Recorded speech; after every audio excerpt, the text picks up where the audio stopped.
Hey guys, turkey season is in full swing right now, and if you are planning on getting after it, make sure to pick up some Meat Eater Phelps turkey calls to stuff into the old turkey vest or into your fanny pack right now. I carry a few different things. I like to use mouth calls, and I like to use pot calls.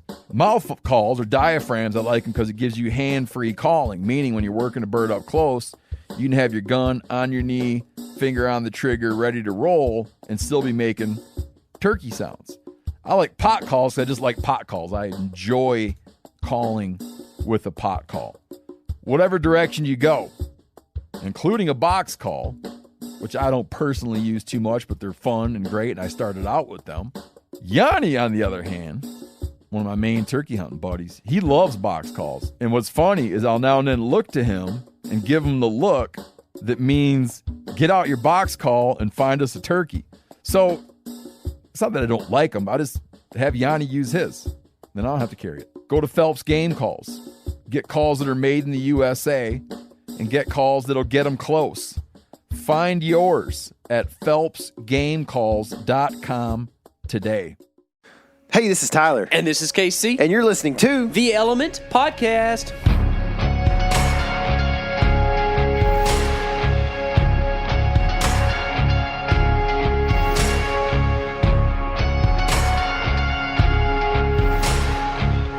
It's the most wonderful time of the year. There'll be no snow. It'll be warm, though. What else? The Whitetail Weatherman is here. It's the most hottest time of the year. Oh, man. Most hottest. That's good English. I like it. Yeah. I like it. We don't speak a whole lot of English on this podcast, so that's all right. Oh, man. I'm sorry we hadn't been making a lot of contact with you guys lately, but we've been super busy. Granted, it is the first week of November, so if you're not super busy hunting, you should get that way. We have Rod White on the podcast today, one of KC's just favorite guys we've ever had on. His actually goes by Rodriguez sometimes. Yeah, Rodriguez right? White, I believe is the long version. Blanco. Yeah, that's right. No, I like Rod, dude. He's freaking, he knows his stuff. He's done a lot of cool stuff. He's done a lot of hunting and has structured his life that way. Yeah. And whether you can relate or not to being able to like hunt for half your life is doesn't really matter. You can learn a lot from somebody who has. Oh, yeah. Either way, like if you're a guy who only gets to hunt 2 weeks a year, then maybe listen to somebody who gets to hunt way more than that. Yeah, maximize your 2 weeks. Absolutely, dude, for sure. Every time we talk to Rod, I learn something. It seems like Rod has done. He's spent a lot of time around captivity deer, right? Mm-hmm. Captive deer. Yeah, his I believe his ex-father-in-law is one of the guys who does deer sense, right? Yeah, I think that's right.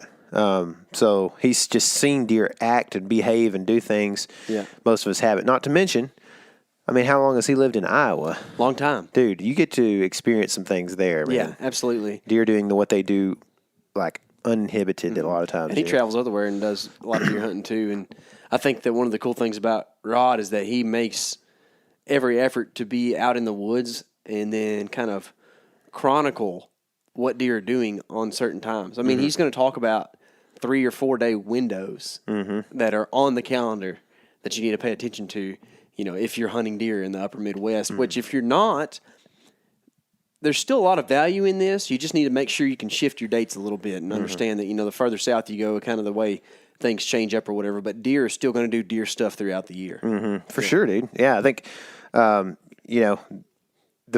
of the dates as a person that's not in the South, some of the dates or that hunts out of the South, I guess, some of the dates that he talks about are coming up quick. So quickly this week. Listen to this thing, get it in your brain. And they also line up with a really good cold front. Man, which is coming, and we're just waiting on it. It's just hot air sitting on top of us right now. Yes, it's so hot. But, guys, real quick, if you have not done this, I know a lot of you are pretty new listeners, and we appreciate you being here, and we want you to stick around, but we want you to bring your friends with you. So tell your friends about the podcast, and if you haven't yet, we would really appreciate a 5-star review on iTunes if you haven't done that. Or if you're listening on one of the other podcast platforms, also reviews help a lot there too. 5 stars only, though. That's all we take. The other ones won't work. Well, yeah, that's the thing is I've tried to give us a 2-star and it doesn't work. It doesn't work. It's weird. Yeah. You have to put a 5-star in, but you can say whatever you want to in the comment.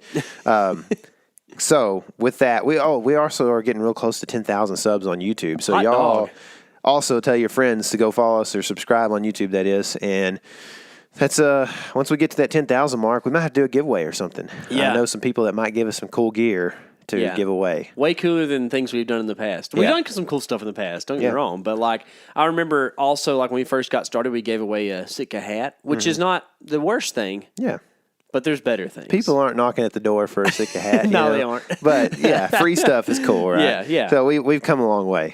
You got to start somewhere with some humble beginnings. That's right, man. But we would appreciate that a lot, and we'll try to do a giveaway across different platforms. So reviews might be a thing that get giveaway stuff. So go ahead and give us a review here on the podcast. We appreciate that. If you need help, send us an email or a message on Instagram or Facebook, and we'll help you get through that process.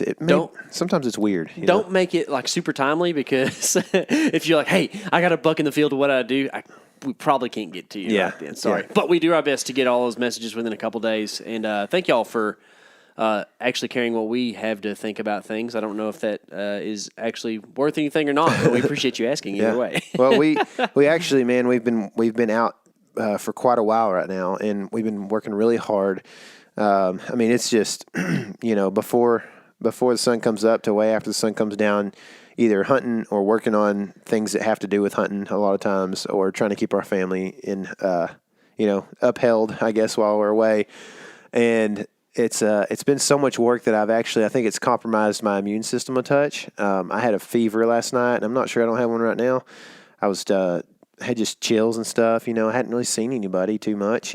So I mean, seen a few people, but figured I would have had something before last night if I was going to get it. And it's just been this morning I didn't hunt, which was kind of like, well, yeah, it's November, whatever, but. It was 60 degrees. The low was like 60 last night. Yeah. So you didn't miss a whole lot. I hunted, and what did you see? I saw 2 deer. Uh-huh. They were 1.5-year-olds, and they did not care anything about grunting, rattling, or food. 1.5s that just cruising around, but not being anywhere close to you, I guess. Just lost. Yeah. They weren't really looking for does. They were just walking. Yeah, it's weird, man. It's a weird time right now, but it's happening soon across much of the country. And I actually got a pretty good. We shot a deer in Texas, and we're going to do a podcast about that probably in the next couple of days. And try to get that out to you later this week, hopefully. And then I've actually got my wife to check some trail camera at my house, and there's some pretty good bucks on it all of a sudden showing up. So. Mm-hmm. I thought it might happen around this time, so things are getting good. I'm sick. We need to go home. Yeah. We haven't seen anything in daylight here in Kansas, so let's go to Texas. Yeah. No, it's an exciting time coming up in Texas, too. Once we get back, probably recoup for a day or so, and then get back in the woods. And, it's going to get real good real quick, I think. Mm-hmm. So pretty exciting. Anyway, with that, we're going to get Rod on the phone and try to get some tactics for the rest of this month, and hopefully this will lead you guys to some big bucks. And if it does, send us a picture on Instagram or something like that, or in the email on the website or whatever. So anyway, with that, let's get to Rod. All right, on the phone right now, we've got the only Olympic gold medalist we've ever had, multiple medalist, Rod White with Bucks, Bulls, and Bows podcast, among a lot of other things. He's the ultimate anti-hunter karate chopper comment deleter that is out there, man. What's going on tonight? How's it going, guys? It's going good, man. We are driving down a rural Texas highway and seeing deer run across the highway, which, does happen from time to time always. But, you start seeing this frequency of it from every couple miles, something's up, Yeah, for sure. We were just talking a little earlier before you hit the record button there about how it sounds silly, but I used to call around areas I hunted, whether I was hunting Illinois or Iowa or Wisconsin, and just call the local police every day and say, just curious, have any deer collisions? And they tell you. I don't know any reason why they'd lie to you, but when they started telling me they'd have 7, 8, 9 in a day when they usually had maybe 1 or 2 every other day, then I know that we're right in the heat of the rut, because you start moving around different parts of the country, and the rut does definitely it seems like, especially when you get down south, it gets a little more erratic, but it's definitely delayed a little bit more down south than what it is up north. A lot of the stuff that happens up north happens just a couple of days before we experience it here in Iowa. Yeah, for sure. And then it's weird how you said it's erratic, and some places it's so spotty, but that's really a great way to pinpoint it, like you're talking about. And you're actually about to go hit the heart of the rut there in Iowa, right? Aren't you heading on a little bit of a trip here? Yeah, I live in Iowa City. I moved up there. I bought a mosquito franchise, basically a mosquito control franchise, and I moved up there because my kids were up there too. A lot more population where I was in southeast Iowa, and so now I'm literally running all over Iowa, from northeast Iowa down to southeast Iowa and over by Des Moines and west of there a little bit. Just blanketing public grounds right now. Right now, honestly, I've kind of made the decisions of the areas I'm going to hunt for the most part. But I usually spend October bouncing around if I don't have private lands that I'm hunting specifically, where I have a target deer, which they're, believe it or not, it is kind of tough to come across them in Iowa for at least the caliber that I'm looking for. So I spend a lot of time going through public grounds, and my strategy when I'm doing this is to find really good trees and good location with good wind directions and good access, not knowing what's there. But as I'm doing that, I'm also dropping cameras everywhere. And then I pick them all up that third week of October and look for a target buck on any of those cameras. And then I'll focus on those areas. But when I go back to hunt those, I know I'm going into a certain zone of that farm for whatever reason, or that public area. I'll go back into that spot. I already know the tree I'm going to be in. In many cases, I've already kind of pulled some limbs out of the way or tied them back with twine, because you're not supposed to cut down limbs. But prep those areas. So I have areas prepped all over the place, regardless of whether I'm going to have a deer in there or not this year. But maybe in 2 years I will have a deer, and I know that place is already ready to go. I don't set stands all over the place. Everything I go in with everything, and I take everything back out with me. Yeah, that's smart, man. Can you kind of bet in Iowa that every 3 years or so there'll be a shooter on a property?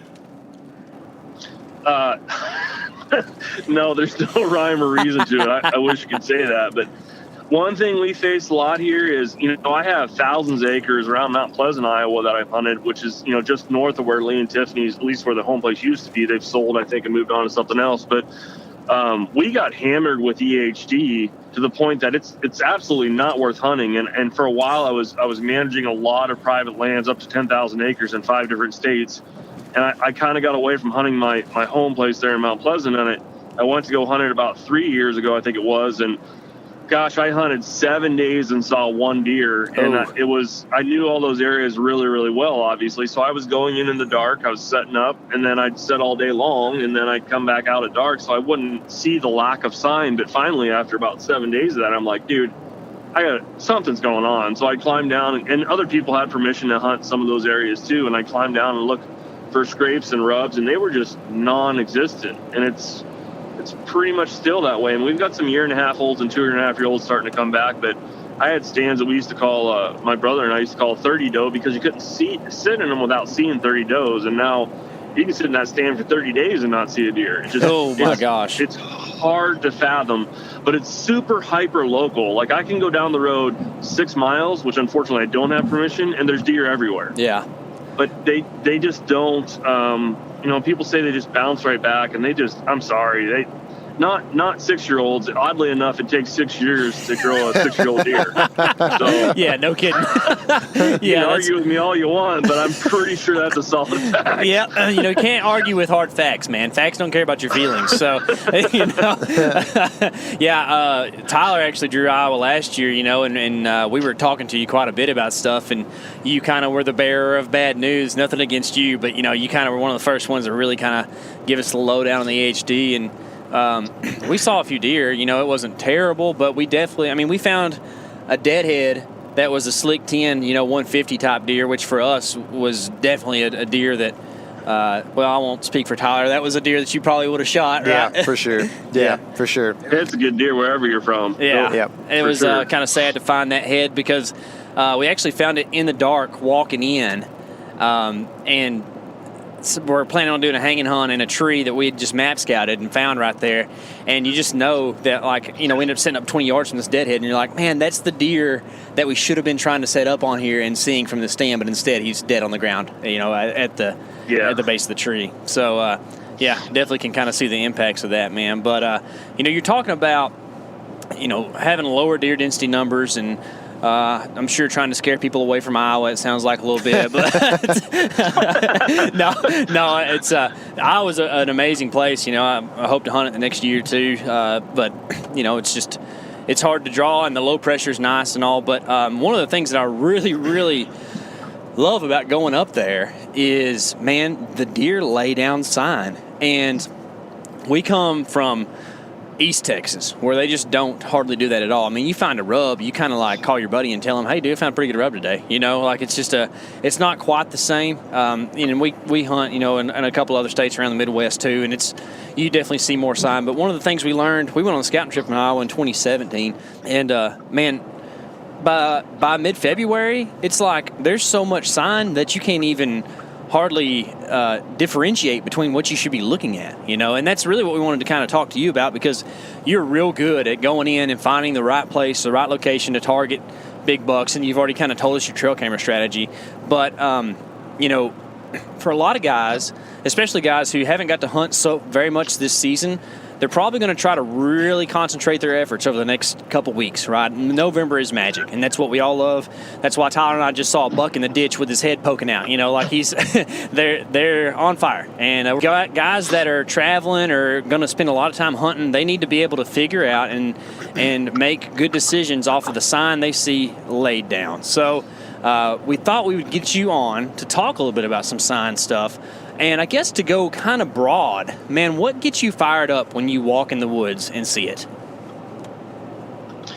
Well, to begin with, so I'm hunting all public land this year, with maybe one or two exceptions, but I'm hunting all public land this year. And so, like, for me, and I realize not everybody has the ability to do this or has the time, especially if you don't live here.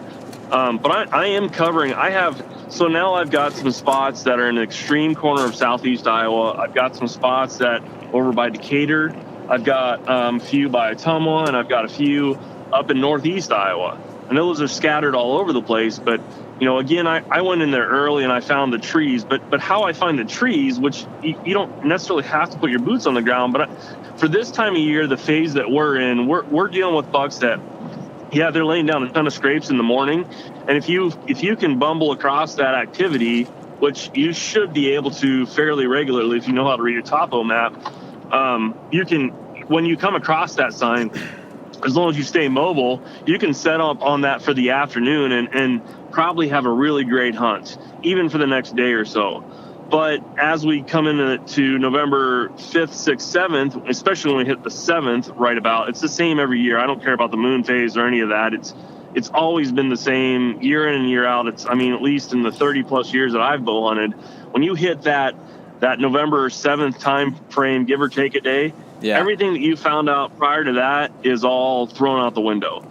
And that's the same way with the rubs and the scrapes, because the behavior you saw earlier that was laying down rubs and scrapes was deer that were hyper-local and still are for the next few days. They're hyper-local. They're in their core areas. They're really not going very far. They don't really have to, but when they get, like, we had a really windy weekend this weekend. There was probably some whiffs of estrus from some does that came in a heat here or there and probably got them up on their feet quite a bit. Mm-hmm. But as you move through the next 3 or 4 days, their core areas are going to start to expand considerably, regardless of their age structure. And once that starts happening, your ability to when you find that hot sign and climb in a tree and be successful that night starts to diminish more and more. So when you see activity like scrapes and rubs appear now, you've got to keep in mind that you may be catching the tail end of consistent activity, but those rubs and scrapes may have been partially territorial. But as we progress over the next 7 to 10 days, the rubs that you're going to see may not be territorial at all. In fact, I would argue probably very few of them are territorial at all.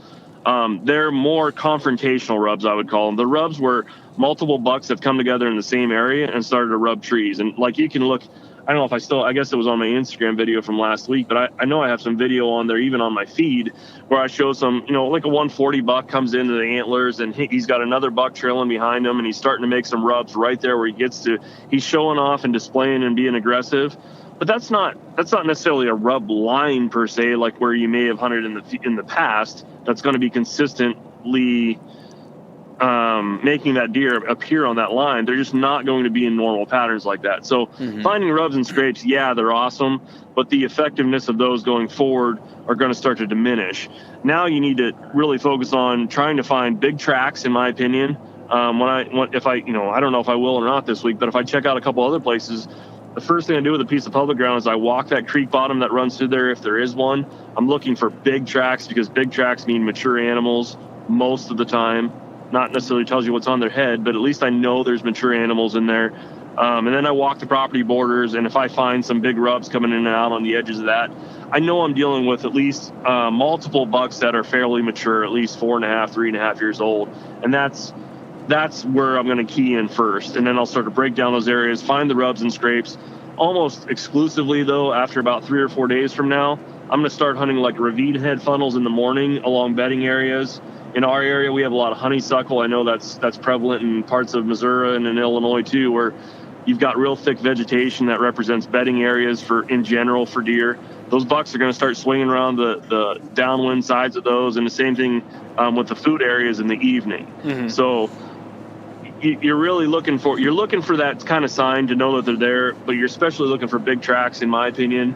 And then you're starting to look for your bedding areas to hunt in the mornings, and you're looking for your funnels for midday activity. And then in the evenings, the last couple hours, I'm going to bail out of the tree and I'm going to go somewhere along some sort of a food source as we move through this next week. That'll change in another week, but everything's constantly evolving. Unfortunately, there's no, whatever works this week probably isn't going to work next week. Except for get your butt in a tree, right? So exactly. Go ahead. No, it was funny because I listened to a podcast the other day with Andre in there, and he was talking about, someone had told him a story, or he was referring to something. Andre K.C. was saying something about, a mature buck probably walks by 1,000 trees in a day, and you're telling me you can't find one of them? Dude. I'm like, wow, that needs to be on bumper stickers on everybody's truck running around in November. No kidding, dude. I love when you can just throw down something simple that's so profound like that, dude. It's hilarious. So you gave it like a great, explanation there, but I want to go back to something that you mentioned right at the beginning. And you said if you can read a topo map, you'll be able to find sign. I can read a topo map, and I can find some sign here and there, but I think that depending on where you're at in the country, that's definitely going to mean something different. Can you maybe explain what you're talking about there, like Midwest specific, when you're talking about reading a topo map to be able to find sign, to be able to take that map scouting and convert it to boots on the ground with results? Sure. So really, some of these features are consistent across the landscape about no matter where you are. But like if you're hunting up in the Peace River of Alberta or the Boson up there, you're hunting a lot flatter ground than you're probably dealing with up here, but there probably is some topography in and out of there in certain places. Well, I know there is because I've hunted up there. Whereas, if you're hunting the Allegheny Mountains out east or down in Virginia or something, you're hunting a lot more forested areas. Food source kind of play into those. They're easy to find here in the Midwest, but what you're really looking for are, in my opinion, for this week and next week specifically, is you're looking for areas of either vegetation or a combination of vegetation and elevation changes that force whitetails to move up over top of a ravine head, or where the source of the ravine head is. I call them ravine head funnels. I think a lot of people do. I think we call them creek horns. Maybe we're talking about the same thing there, right? Like kind of where the drainage kind of peters out at the top. Is that what you're talking about? Yes. Yeah. Like where the drainage would actually start. Yeah.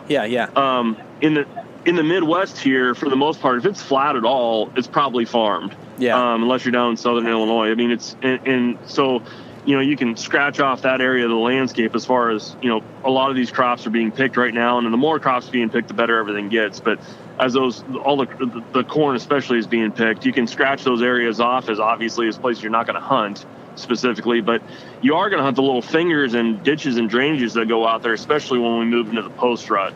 not to skip ahead, but those ravine head funnels, like in creek crossings, those are right now they're generally formed by natural either vegetation or by the land contours themselves. So I look at a contour map, and I mean, anymore I just use Onyx for the most part. I've kind of started playing with base map. I like it. It seems like it has better maps on it, almost depending on what area you're in. But when you see those contour lines getting really, really tight and making a sharp curve, that's generally an indication of where one of those ravine head funnel types might be up at the top. Conversely, if you're kind of hunting some river bottom stuff where you see 3 or 4 long ridges kind of coming down together and meeting in one place, that's a place you're going to find a bunch of scrapes. If it's a pretty calm day and you've got, a sunny day warming up there and your thermals are coming up, you can absolutely hunt those, and I've done very well on them.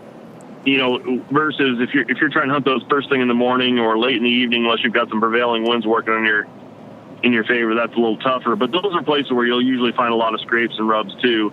Again, the more fresh rubs that you see, the more likely those are confrontational rubs, meaning that those are places where bucks have met other bucks, or you got somebody like me that rattled in several bucks that came together and are just looking for each other. When that happens, that's not necessarily a sign that I'm super keyed in on, like, oh, that's the only place I want to hunt. Especially as we progress into the rut, I can't imagine leaving areas like that where I have really good sign, because a lot of those creek corridors are going to be extremely important to catching deer that are moving out of their areas and maybe passing through your areas, even some of your local deer here and there. So I don't want to miss an opportunity at those.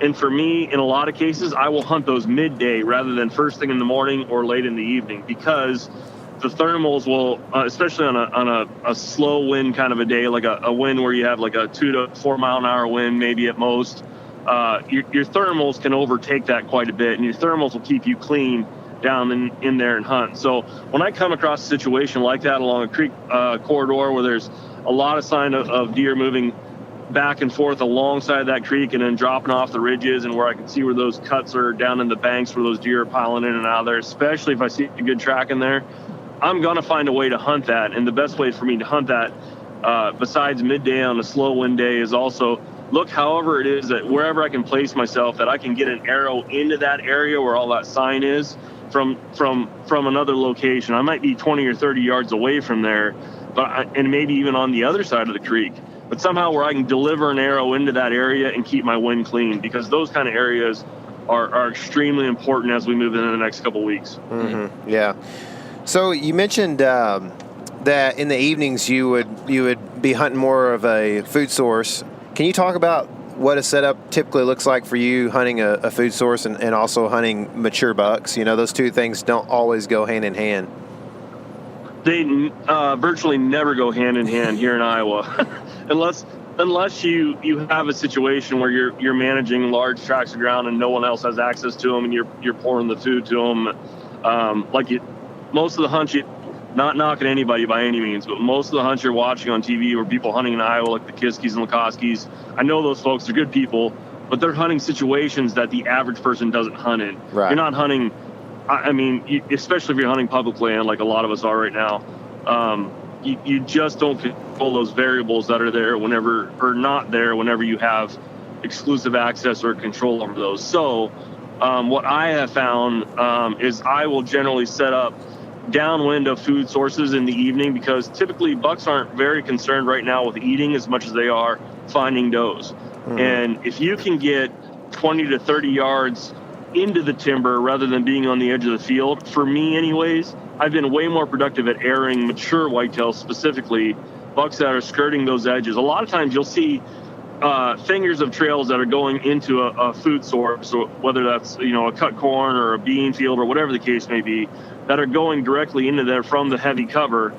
But what I see a lot more behavior of, and where I've killed a lot of my better deer, especially in the evenings during this time period, are where those bucks are going downwind of those food sources where they can cut across all those trails. So they're using a lot less effort to find does that are possibly coming into heat. And they'd rather be on the inside of that timber than what they would actually outside in the open field. Not to say you can't see that, But, again, in certain situations where you have private ground, nobody else has access to it, and those deer feel extremely secure, you may have one of those giants walk out in that food plot or in that standing cornfield, whatever the case may be. But in my experience, under any kind of pressured ground or whether you're sharing private ground with other people, those bucks would rather swing around downwind and hit that edge of that field, scent check it, and then move on to the next place they're headed to. Gotcha. So I'd rather be 20 to 30 yards inside of that edge, inside the timber. Yeah. So you said that, bucks are more concerned with those, and I 100% agree. If you're going in, blind and boot scouting your way in and looking for, fresh sign or whatever to set up on, say that right now it sounds like it's a good idea to concentrate on does. What's a good way to determine that there's a high density of does in an area? I mean, they don't lay down sign like bucks do per se. Can you just look at a map and say, okay, that's a thicket, there's going to be does there, or is it more complex than that? It's a little more boots on the ground than what it is just looking at the map, because the map generally isn't going to show you the vegetation unless you're really using a lot of map sources like Gaia, or you're using, like Google Earth and going back in time through imagery to see where some food sources are. Like some of those will have some thermal images in the maps that'll show you some oak trees and things if you look at the historic past of it. And yeah, you can get a good handle on, like there's oaks, or there's acorns everywhere right now, all over the Midwest. From what I've seen, everywhere I go, there's acorns. So it's not as valuable of a food source, but still, if you can find like where some of those oaks drop down off those ridges and there's already a food source there, those does are concerned about food. The bucks aren't. Mm-hmm. So wherever the does are, where you're going to find your bucks basically kind of ripping through those areas, they're not going to stay there very long. A lot of times, if you see them go out in the field, they'll bump those does and they'll move off and go to the next one. They'll spend a few minutes with them, and that's about it. Yeah. As we get later, they'll start really running them pretty hard, and that's when you start seeing a real change in behavior where mature bucks are actually pushing does out into weird areas that you wouldn't normally hunt, like long fingers of timber that run out into big CRP tracks, or fence row type situations. They're going to start pushing them away from the other deer, just like a guy at a bar. Get a hot girl, you start talking to the bar. You don't want to be hanging around all the other guys talking to her very long. You want to get her the heck out of there. Yeah. It's the same situation. Get her away from all the other pressure. Yeah. And that's what they're doing as well. Especially the older they get, you see that behavior become more and more prevalent. Yeah, for sure. You find the food and you find the bedding relating to that, and then you find these trails that are going into the food, and you're going to get set up for an evening hunt. You want to back off the edge of the field there so that you're hopefully on a buck trail. Are you able to find the buck trail? Is it super faint, or is there some other kind of landscape feature or terrain feature that you're able to just know that a buck is going to be 20 to 30 yards typically from that edge, or is there actually like a perpendicular trail that you can see that the bucks usually use? Well, that's a really good point. So yeah, I guess I didn't finish. Yeah. So I'm set up 20 to 30 yards inside, but you'll see a lot of times you'll see a very faint trail start about this time of year, starting to form alongside that, about 10 to 15 yards inside the timber from the field edge. Okay. So I'm trying to kill that deer that's just inside the timber, not so much 20 to 30 yards inside moving through there. Does that make sense? I'm set up 30 yards, 20 to 30 yards inside the timber, expecting to shoot that deer between there and the field edge. You know what the I other love? thing that at this. So what's that? You know what I love is that you're an Olympic archer and you're still trying to set up for 20 and 15-yard shots, man. That's what I'm talking about. that's killing shots, dude. That's good stuff. I like getting close, man. I don't know. That's bow hunting. Otherwise, I guess I gun hunt. Yeah, man, it's for fun. sure. But one thing I'd say too that especially here in the Midwest, and it really depends on the areas you're hunting. Obviously, the further south you get, it seems like you get less of a response to antlers, especially when your buck to doe populations kind of start to get out of whack. But I have every bit of confidence in the world, and I don't get anything from the Deer Society guys and illusion game calls. I don't want anybody to think that, because I don't. But I can 100% guarantee that. Well, I should say 99.9, because I'll just ruin it for myself. That's it. No absolutes, dude. There's no absolutes in this world. There are no absolutes. Always and nevers. Forget those out. Yeah, that's right. Equation.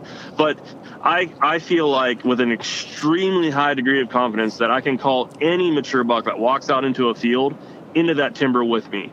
What I can't do is be on the edge of a field and call a buck from the timber out to that field. Yeah, that's a good point. That's a very different scenario that I can't have struggled a lot to pull off. I love that. If it's a CRP field with a bunch of cover that's over top of their head, that's a little different story. I can be out in a long stretch of timber at the end of a point where I've done really well out in the past, especially as you get towards the post rut. I can call deer out to there, but I cannot seem to call them into a wide open food source like a cut cornfield or a food plot or a cut or even a standing bean field. It's very, very difficult to convince them to come out there. Yeah. Versus if they're out in the field, for me to call them in, I feel extremely strongly, just historically, I don't have any problem pulling a buck in at all. Are you using buck sounds strictly, or are you using a combination of buck and doe sounds, or what's that sound like? So this changes again, like as we move through, but right now, antlers are more important than anything else as far as that's the first thing I hit them with. And I've had some questions people ask me about, like, how do you rattle, or how long, how often, how hard, blah, blah, blah. Well, so I start out to basically, it's more important to twist and pop those antlers together than what it is smash them together. Like, I see a lot of guys doing that where they're holding it, whether it's synthetic or real, they're holding those antlers on each side and they're smashing them together. Well, I mean, whitetails aren't bighorn sheep. I mean, they're not backing up and then running at each other. When they start going at it, it's usually a clicking or a popping or a tickling kind of thing that you kind of hear. So I'll do that for about 30 seconds initially if I'm blind rattling, which I do a little bit of now, more so next week. But I'll do a little bit of blind rattling right now, and when I'm doing that, I'll do that for about 30 seconds, because if I don't and I just go straight into rattling for a little while and aggressively, there's a good chance I'm going to screw up and have a buck slide in on me, and so fast that I can't put the antlers down and grab my bow, because it just happened to a buddy of mine that was hunting with me too, and he was literally like 200 yards away from me. And there was a deer he couldn't see 35 yards from him. He grabbed the antlers, started rattling. That deer was on top of him so fast he couldn't put the antlers down. It was like a mid 130s, something he wasn't going to shoot. Yeah. But still, it was there that fast. Had that been a really good target buck of his or something, or a buck he wanted to shoot, yikes, there's no way he couldn't have shot it. So I'll generally do that first, and then I'll get more aggressive, and I'll try to get that sound to carry a lot further. And I'll kind of pull them apart and hit them a little bit further, because I want that sound to travel a long ways if nothing immediately responds. But if I see a deer that's out in the field and I want to call them to me, I'll kind of basically be on the same program as the first part. I'll just tickling them is such a weird word, because I just don't see deer do that. Like they're fighting or not. But I'll put them, like if I'm in a stand, if I'm in a saddle, it's great because I can have those between me and the tree, and that deer's not going to see them. And I start twisting and grinding and popping them a little bit. And when I see his head pick up and look at me, I'll just keep him entertained for about 10 seconds and then stop. And man, the odds of that deer coming to me are so ridiculously high. It's near 100%. And as long as they don't see you move. That's kind of another reason why, the saddle gig's kind of been a little more, for me anyways, I lean towards it a little bit more, because I can move around that tree however I want and keep the tree between me and him. But I've also done it out of a stand quite a bit too, quite frankly, sitting in the stand, facing the deer and just twisting them, popping them with my antlers kind of down between my knees. It's just a little trickier when he decides he's going to come in, getting those dang things hung up and getting your bow in your hand at the same time. But I for years, I haven't hunted for a saddle for a long time until last year, so I've dealt with it and made it happen. So you don't feel like, you feel like you can straight up rattle in between your knees while a deer is looking at you and he won't see you? Okay, well, let me define that a little bit. Okay. If I'm in the timber 20 or 30 yards and I've got cover between me and him, then yes. Now, if I was on the edge of a field, another example, if I was on the edge of the field and that deer is 60 yards away, he's going to look right at you. You're done. There's no way. But, if he's out in the field 40 or 50 yards and you've got cover between you and him, one of the things I say all the time is, hey, if you can see their eyes, they can see you most of the time. So, wait till they've got their head behind a tree or something, and that might be a tree that's right in front of you for, whatever, just a little bit of cover. And then you'll see them pick their head up and they're looking in your direction, and as soon as you see them start coming, stop. Because there's no more reason to rattle after that. And in fact, honestly, once you see him recognize it, there's really no more reason to rattle again anyways. He's either going to come in or he's not. The louder you get or the more aggressive you get is not going to change his mind. He's either going to be curious or he's not, and he's going to go on about his day after that. Makes sense. Yeah, man, that's freaking cool. Sometimes it's always good for us to have just questions ready, but then you go to talking about this stuff, and I get so hyped that I just kind of start daydreaming about that scenario actually playing out. So continuing on the rattling thing. You said a little something about it being different in the South, or the further south you go. How would you adjust that if you're talking about going to a place that maybe has a worse doe to buck ratio, or maybe just a place with a higher or lower deer density? What difference does that make there? Well, I think one of the things that's probably more important than that factor is the maturity of the deer that are in the area. Yeah. More so than even the doe to buck ratio, but it does seem like if you have very few bucks to an enormous amount of does, it does seem a little more difficult to get them to respond to those. At the same time, I don't know, other than, you can throw out a simple contact grunt, and by that I mean just a grunt to see what kind of reaction you have. The problem with the grunts right now are, and I'm not saying you can't grunt in deer, and by any means, but you're probably not hearing a lot of that in the timber yourself, whereas you get to November 7th, 8th, 9th, you start hearing them chasing does, you'll start hearing a lot more of that. Yeah. But right now, if you're there's a whole library of stuff you can look up with the Deer Society of videos that I've done with the different types of grunts, and they're all things that I've heard in the wild myself and I've been able to capitalize on with, but it's just grunts right now generally don't seem to elicit a reaction that's super positive. It's not negative either, but they just don't seem to really have a whole lot of attention they pay to it. And I'm not really sure why, but the further south you go, or when you get to those places where you have less mature deer, or you have a lot of does per bucks, where your ratios are kind of a little bit out of whack compared to what they are here in the Midwest, you just won't get that type of response. So in that scenario, let's say you've got a lot of 2.5-year-old deer, maybe on the high end, but you have one 4.5-year-old deer hunting, I mean, he's probably not going to respond to your calls. So in that scenario, I don't have any advice other than, I don't know, try again tomorrow. Yeah. Is it, are you better off just trying it and see if it works, or is it better to just sit down, shut up, and hope he comes your way? I think at this time of the year, you're better off trying. Throw something at him.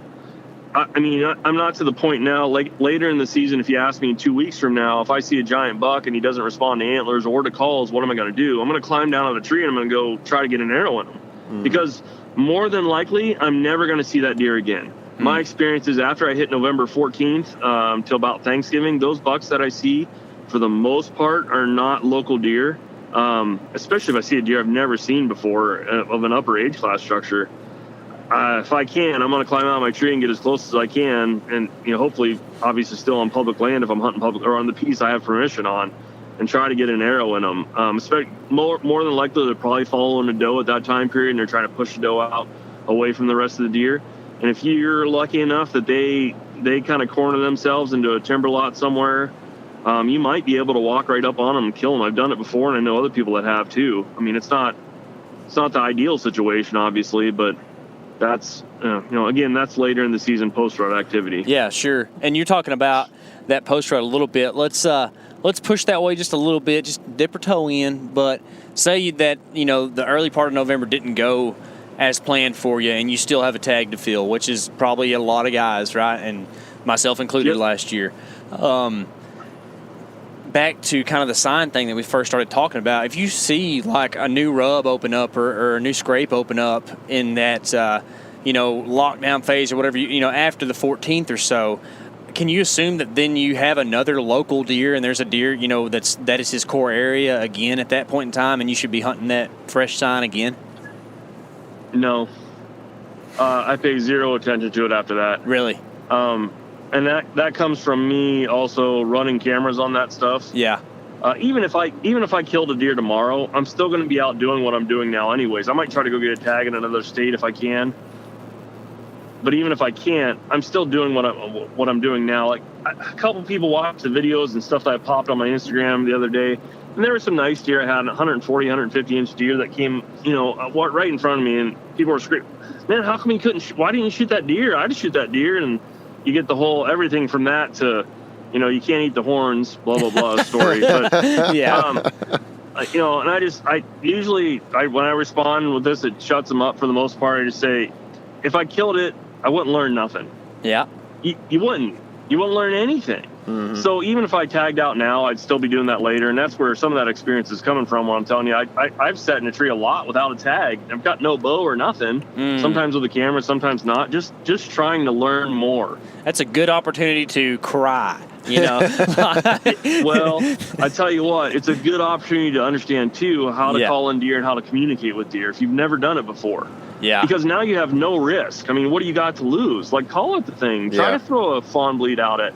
And maybe you'll start to learn more. I encourage people to carry cameras because you're going to learn way more about deer behavior than what you would have if you just quit, because you aren't going to learn nothing sitting at home. Yeah. But if you can film those deer, like on a tree arm or something, and you experiment with different types of calls and then go back home and watch that reaction, because when you're watching it at home on tape is way different than when you're actually in the moment, because it's exciting. Even if you're not going to kill the deer, it's exciting to do those things. But you can watch that behavior, and man, that's what I really try to get across, at least in the podcast I do, not just yours, but anyone I do for my own, is I'm trying to educate people on, listen, the real value of your deer season is going to come in understanding whitetail behavior specifically, because it's going to help you capitalize later on, not just in arrowing of the biggest deer of your life, because quite frankly, that really doesn't help you learn much.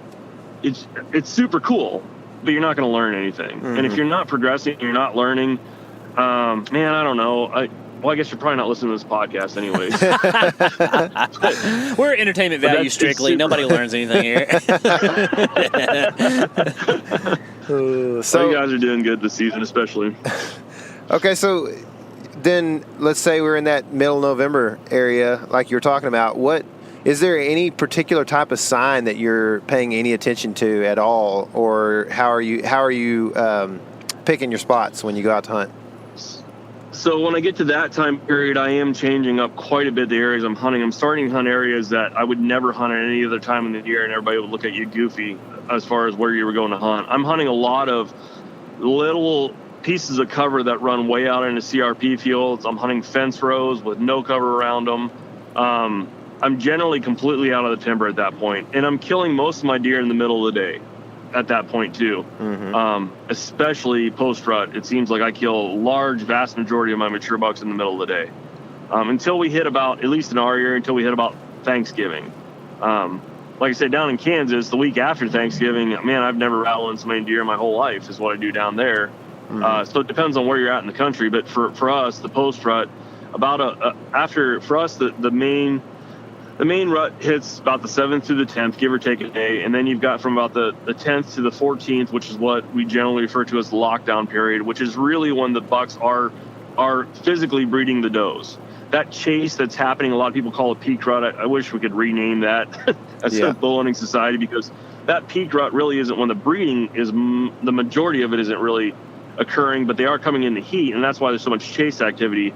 Then the breeding portion starts from the 10th to the 14th. That's our lockdown period, where it's hard to find a deer because for the most part they're breeding and they're not going anywhere. But after that, then you start seeing the really mature bucks kick up their activity level. The problem is for a lot of people, they get discouraged because general deer movement slows dramatically. It just goes way down. But those big mature bucks, because that activity slowed down, start to get on their feet and start looking for more tail. It's very similar to turkeys in that, and that's why midday activity works really well for a lot of people if they stick with it and hunt in the midday. After you get into that rut phase, we really hit the rut pretty hard, because those does will start to lay down, especially post-rut. They'll lay down at 9, 10 o'clock in the morning, and those bucks are still looking for tail.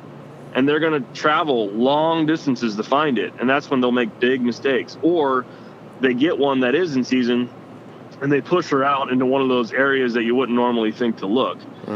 Those areas are places that I find in the late, like post-season. Like I won't search out more of those areas until I get way after the season's over, and I'll find like those little fence rows where you'll come across bunches of smaller trees all rubbed to living daylights, or you'll find like the tip of a piece of timber that goes out in a CRP field with a bunch of rubs in it that you would never think of hunting at any other point in time.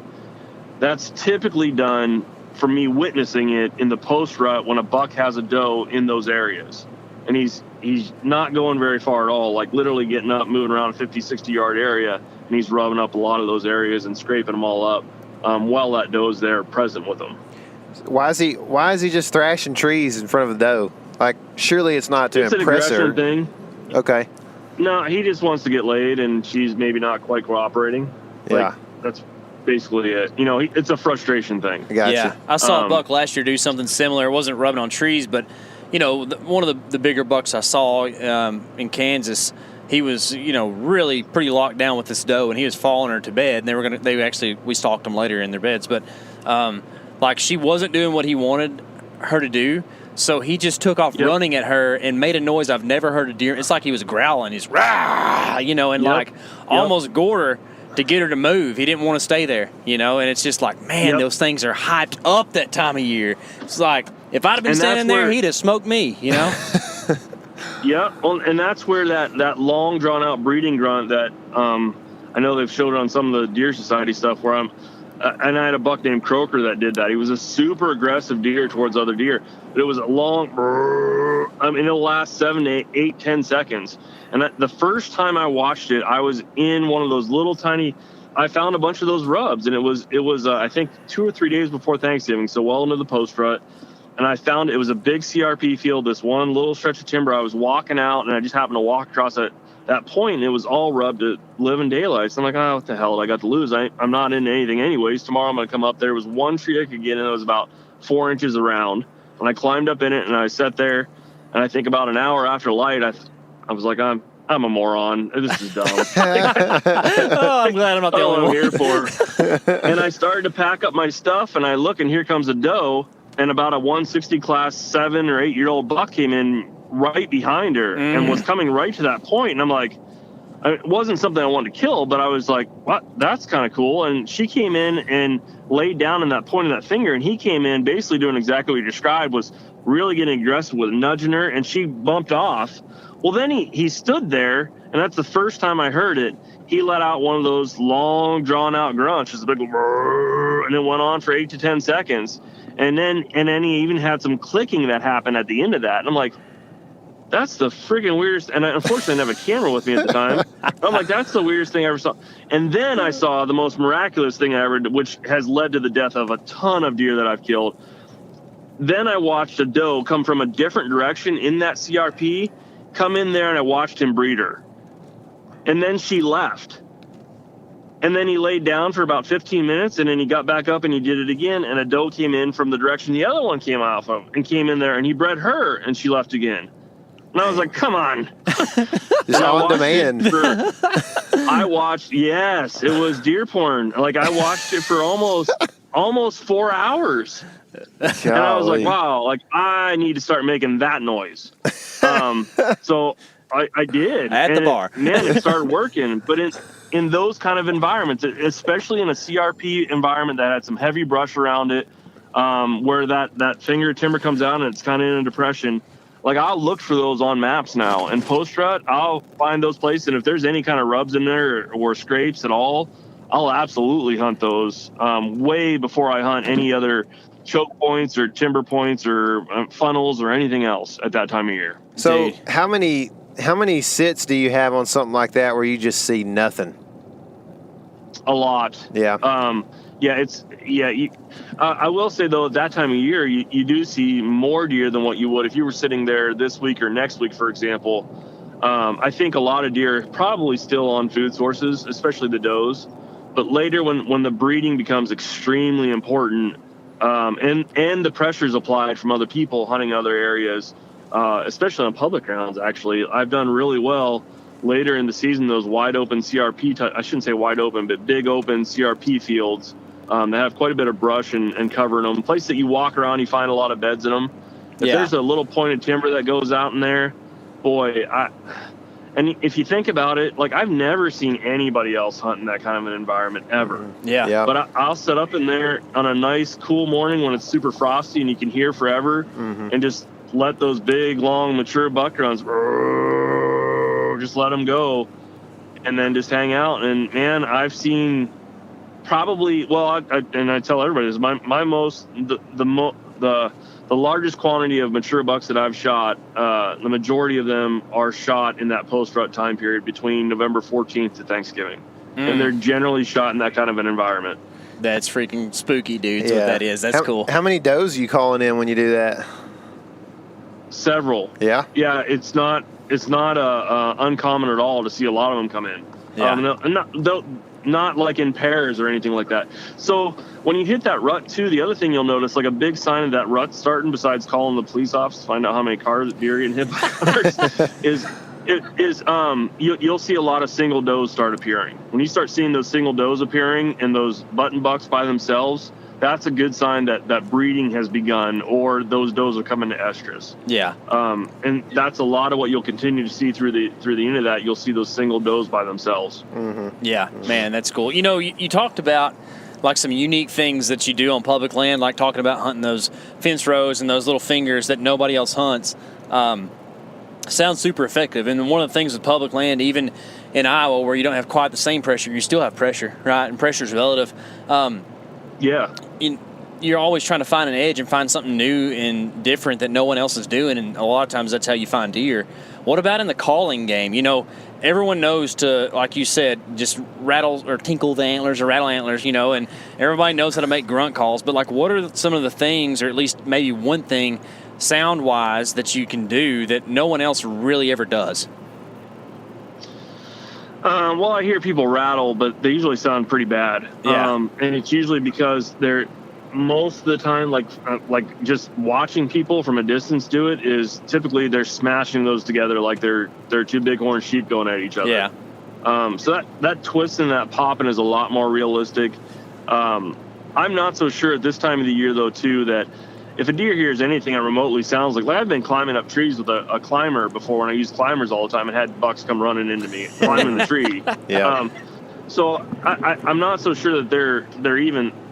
I think we give deer way too much credit for their thought process. I don't think they have thought process like we think they do, or we would like to think they do. A lot of times they're just reacting. Yeah. And especially that time of the year, they're fired up. They're all toned up, and when they hear antlers anywhere, like, oh, there must be bucks over there, and they come running over.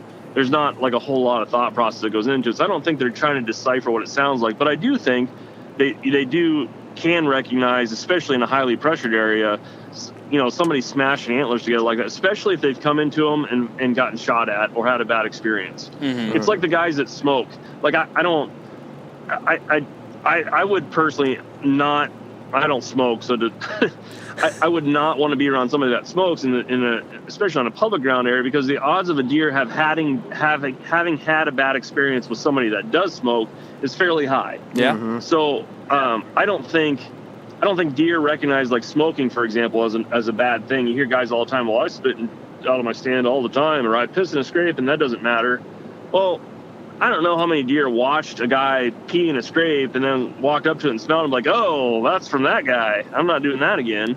Like they can't. I don't think, unless they've had a bad experience from something, I don't think they're going to be super leery of it. But when you're talking about public lands and a lot of people rattling and sound, especially when you got the same guy going to the same tree stand all the time, smashing his antlers the same way together all the time, Mm-hmm. they probably do get somewhat conditioned to that. Yeah. So, I mean, you got to do, especially on public ground, you got to do things a little bit. I hunted some private ground, or used to hunt some private ground where a lot of other people hunted, and it was worse than public ground almost at times. And just doing something different than, like, for example, I like to hunt zones more than I like to hunt trails, especially on public grounds, because when you're walking a lot of public grounds, it's funny in Iowa, you'll find some public pieces you'll walk, you'll see tree stands everywhere, and other ones you won't see any tree stands for whatever reason. They're closer to a metropolitan area or whatever. They're popular. When you find a lot of trails that come together, you typically almost always, on public land, you almost always find a tree stand there. Especially, even over in Illinois and Missouri, you'll find a tree stand there.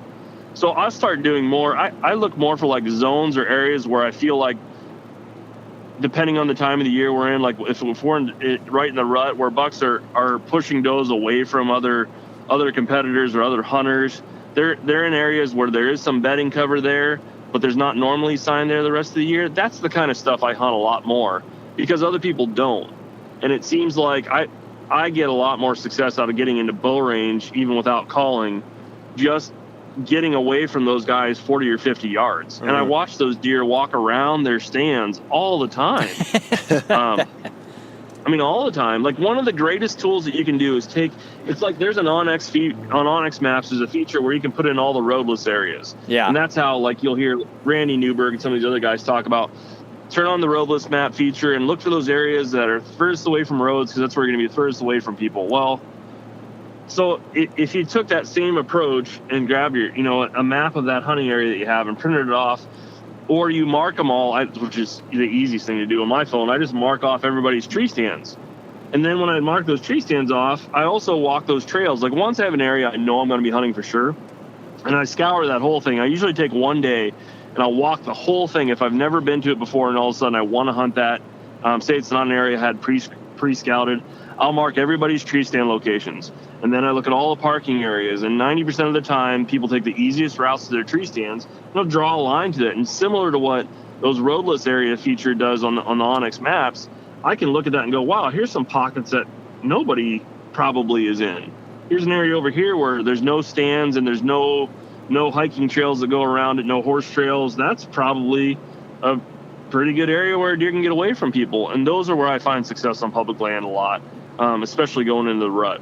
Mm-hmm. Are you ever going out just to scout where hunter pressure is, that being boot tracks, tire tracks in the road, some of the pull-in areas, and seeing how fresh that is and things like that? No, but what I do is I put cameras on all the parking areas, and that gets me a really good idea. People are really habitual. Yep. So I use cameras a lot at parking areas because if I get a good idea of if I know a guy's always there, I'm probably not going to hunt that particular property. I'll go to another public property somewhere. So I always have backups for stuff. If I don't have at least 2 or 3 really good sets on a piece of public ground, I usually will ignore it. Especially if it's a long ways from the next piece of public ground, because if you go in there and somebody's already hanging a stand somewhere where you're going, you just don't know. Anybody can be anywhere. Then it's awful nice to be able to go over to another spot or two somewhere away from them where you're obviously going to not be bothering them. They're not going to be bothering you. Most people don't think like that. I've watched it. Yeah. But for me, it's just kind of courtesy. I mean, if I'm running late to a stand, like an hour late, I won't go into a parking area and park where there's 4 other trucks and go into my stand, because I don't want to ruin their hunt. I mean, I get it. I know that most people aren't thinking like that, but for me, it's just something I just feel like it's etiquette that you avoid. So yeah. Yep, for sure. So, dude, there's always multiple things I learned when we have you on, which we've had you on twice now. So, but such good information, man. I appreciate you coming on and doing this. I guess, for me, the last question, this one's been burning for pretty much the whole podcast, because you've talked about, I saw the story video you posted on Instagram where you passed the 140 or whatever it is. I saw also that. passed old Crooked Face too, man. Yeah. The crazy little buck. Yeah. So and then you just talked about like a 160 coming in that you didn't really want to shoot, and I'm just wondering, what are you trying to shoot this year? I'm really, if I can find a 180, I'll cut an arrow loose on it. I've got 11 booners and 2 over 200. So for me, I that's just the caliber of deer that I'm after. If I don't kill one, it's not a big deal. Or if I have a really cool hunt for some reason that just, I don't know, it just strikes me. I want to shoot that deer for some reason, I'm going to shoot it. Yeah. But, yeah. I don't really have, I've got 2 images now of deer that I'm interested in if I can find them. They're both pushing 190. But I don't know. I've only have 1 image of each. I mean, all I know is that there's a deer in the area. And that's what earlier in the podcast I was talking about. I'm looking for places that I can find mature, the age class structure that I'm looking for. I'm not really looking for one specific deer. But if I know if I've got other 5 and 6-year-old deer somewhere, then I know there's probably more than one. Right. Especially if there's a lot of 4-year-olds. So I'm really looking for a mature buck, period. I don't need to kill another one. If I don't ever kill another one, it's not that big a deal. It's just I enjoy the process. I enjoy learning more every year, and I enjoy helping other people. And that's where my focus is. So if I get an opportunity at a giant, great. But it's probably going to have to be a 5 or a 6 year old deer at least before I take my bow off of the thing. I like hunting, and if I kill it, my season's over, and I don't learn anything. I mean, yeah, I can go to a tree afterwards, and I do, but I don't know. It's just what I really don't mean. It's not arrogant in that by any way, shape, or form. It's just man, I've got a bunch on the wall. I'd rather see somebody else shoot something, or I'd rather hope it makes it to the next year to something big. But if it doesn't, it doesn't. That's cool too. I just enjoy the experience. Yeah. Man, if you'd rather see someone else shoot something, I'm going to draw in probably 2 years. So just tell me where they're at. I'll take that 160. But no, I'm kidding. But it's. I told you guys I'd help you last year. Oh yeah, I know. Well, you gonna talk to Tyler about that? So. Man, sorry. I just didn't. I forgot how much of an expert you were.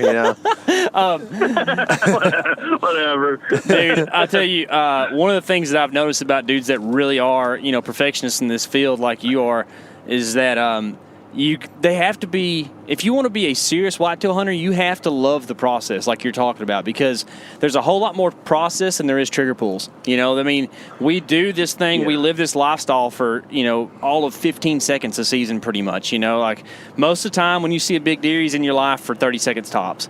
And sometimes it's longer, but for the most part, that's really what it is. And it's kind of crazy, but, I hate to condense it down, but I know that we're headed hunting, you're headed hunting, everybody's hunting right now. What is your plan like for the next 3 days? Besides killing a giant, Well, I get my son every other weekend, so every day outside of that, except for Tuesday afternoons when I get him, I'm in a tree. I am hunting all day long. Typically, right now, I'm bouncing from property to property that I know I've got some mature deer. I really kind of got it down about, I don't know, I want to say like 6 properties or so, which gives me multiple wind directions on all those properties. I don't know what kind of pressure I'm going to be facing there. One thing about Iowa that's unique is, there aren't that many non-residents that draw a tag. So the people that you saw last year on certain places, they shouldn't be there again the next year unless they have some kind of governor's tag, in which case they're probably not hunting public. Yeah. So the pressure changes every year, other than the locals. So for I don't know what I'm facing on some of those properties, but I've got a couple bucks I kind of got my eyes on. But again, I've only got one image of each. That really isn't anything to try to formulate a real plan on. So it really is to go in there, hit those areas, those zones that I don't see other tree stands in, that don't have a lot of traffic. This next week, I'll be hunting a lot in the bedding areas in the mornings till late morning, at least, if not till 1 or 2 o'clock. And then about 1 or 2 o'clock, I'll move out closer to a food source. Yeah. So that'll be for the next week. And then when we get into November 10th through 14th, when we start to really hit that lockdown time period, I might actually spend a little more time with my boots on the ground looking for a little more fresh sign, bigger tracks in other areas that maybe I haven't seen yet, or just looking for some of the other pressures. I'll run all the cards I have at parking areas, so I see how many people are hunting some of those. And after that, I'll hunt the less pressured areas. And when we hit into that post rut, I'll start hunting those weird places we were talking about earlier, where you're hunting a lot of more wide open area. And there's tons of public ground that is really good pheasant hunting that nobody bow hunts because there's pheasant hunters on it. And same thing with waterfowl. Those properties don't get bow hunted at all, and they're phenomenal for rattling in bucks and communicating for whitetails, especially in the post rut. And a lot of those places are what we're talking about earlier, where those bucks can push those does out away and get away from other hunters and from other deer. Yeah, man, sounds good. We need to get down and do a graphic with you of just a November calendar. It sounds like you've got it down like to the day, so that's pretty cool, dude. If somebody wants to hear more from you and just hear kind of really some tactical breakdown stuff, I understand that your podcast is all about that, right? Yeah, it is. Pretty much. It's not day to day. I've done those before in the past, but I just there's some days where I just don't feel like doing one, and I don't have a good signal. Yeah, I hear you. Just you're worn out from hunting all day long, so I don't want to commit to every day. But I've been doing them every day, every other day, kind of thing, or whatever. And I don't if there's no information to give, there's no sense in doing a podcast. But I've got a podcast. It's not on iTunes yet. Maybe by the time you guys post this, it'll be posted to iTunes, but it's been submitted, and I guess it takes a couple weeks. But it's called Bucks, Bowls, and Bows with Rod White. And in the meantime, they can follow me on Instagram, which is @OlympicBowhunter, and then on Facebook, Rod White Olympic Bowhunter. Both of those pages are where I'm posting those podcasts. Well, more so on the Facebook page. I'm posting the podcast on there, and they can listen to it on whatever platform's available at the moment until it hits iTunes, which hopefully is just going to be another day or two. Yeah, awesome, dude. We'll link to that stuff below. That way people can check out more of what you got going on, dude. Otherwise, happy dadgum November, man. This is what we live for. There's only one November a year, and we're here, dude. So I hope you find some great success this week, and I know that you'll sounds like you'll probably stretch it out, because I just got the feeling that you really like that 10th through the 14th time frame to kill a biggin. So I imagine you'll get to do some hunting the next few weeks, right? For sure. And you guys, best of luck to you. Stay safe, and hope to see you guys knock down some good ones here in the next couple of weeks. Yeah, Sure. thanks, man. We appreciate it. We'll stay in touch. Send us a picture, dude. All right, sounds good, man. Thanks. Thank you. Dude, Rod, no matter how many times we talk to him, has got some new crazy experience that is 100% true that happened in the woods to him within, like, the past year. You know what I mean? There's always something new and strange going on. And the other thing that struck me from this podcast is that guy is living in Iowa, hunting public, private, everything, and he is driving all around the state trying to find giants. And he found some, but they're not around every corner of every tree. No. And a lot of times hunting media makes you think that's the case. There probably is not very many people in Iowa working harder than Rod White to find a big deer right now. Yeah. And he has put a good challenge in front of himself with the public land thing that he's doing and trying to find it, whatever, he said a 180 or whatever on public. I mean, that's a tall task. It's a little different if you can manage 900 acres or 1,500 acres and, leave food up and stuff and not kill deer for several years. It makes it a little bit easier. It's a whole lot harder for one guy, too, when you got 9 or 10. Oh, yeah. Dude, when you got guys out in the woods, that's the thing that we run into out here. Yeah. And, out here being Kansas, is it's not like people talk about Kansas a lot, but, when you're out in country that's wide open, a lot of figuring out what deer are doing and which properties are holding some shooters is getting eyes on deer. And when there's only two of you, like this morning, you sat where you can't see very much. You're in a cedar tree and you can't see a whole lot out. And so, like, you're not learning a lot if you're not seeing deer, where they need to be. And so that's been tough for us as a team of two. We can't come back to camp at night and go, hey, y'all should go over here and we'll go over there because we saw all these deer, using this travel route or whatever. It's a little bit harder for sure. So big teams can definitely have that going on. So that's a good reason for you guys to do out-of-state hunts with like 4 or 5 buddies in a big camp, Yeah. So, or just join Team Element and just tell us where all your deer are. I think that's a great idea, Dan Beeler. Anyway, we appreciate you guys listening. Don't forget, I know we said this at the beginning of the podcast, but now's a good time because the podcast is wrapping up. Go give us a review here on the podcast, on the platform, Apple Podcasts, and make sure you're telling your friends to subscribe on YouTube. It means a lot to us. Last thing, remember, this is your element. Living it. Count me in. Count me in.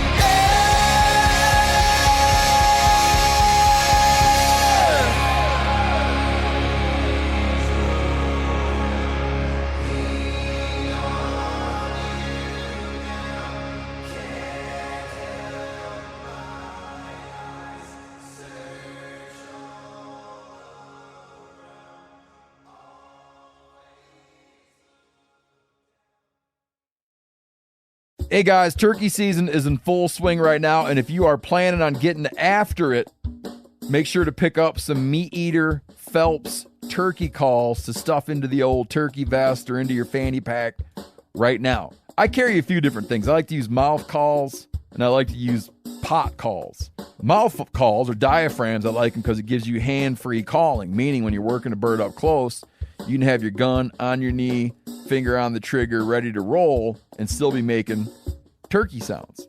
I like pot calls. I just like pot calls. I enjoy calling with a pot call. Whatever direction you go, including a box call, which I don't personally use too much, but they're fun and great, and I started out with them. Yanni, on the other hand, one of my main turkey hunting buddies, he loves box calls. And what's funny is I'll now and then look to him and give him the look that means get out your box call and find us a turkey. So it's not that I don't like them. I just have Yanni use his. Then I don't have to carry it. Go to Phelps Game Calls. Get calls that are made in the USA and get calls that'll get them close. Find yours at phelpsgamecalls.com today.